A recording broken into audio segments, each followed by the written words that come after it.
Welcome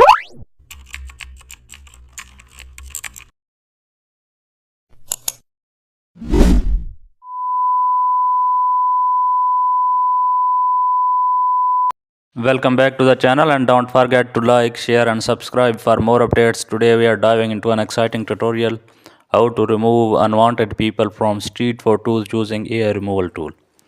Open your street photo in Photoshop, then zoom into the area where extra people are standing.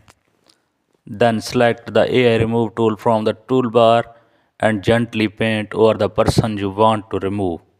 Instantly Photoshop clean the space perfectly, then background blends automatically with smart fill.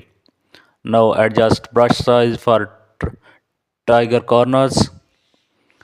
Continue removing other unwanted people and add a slight blur to smooth the background. Use a clone stamp if details needed fixing.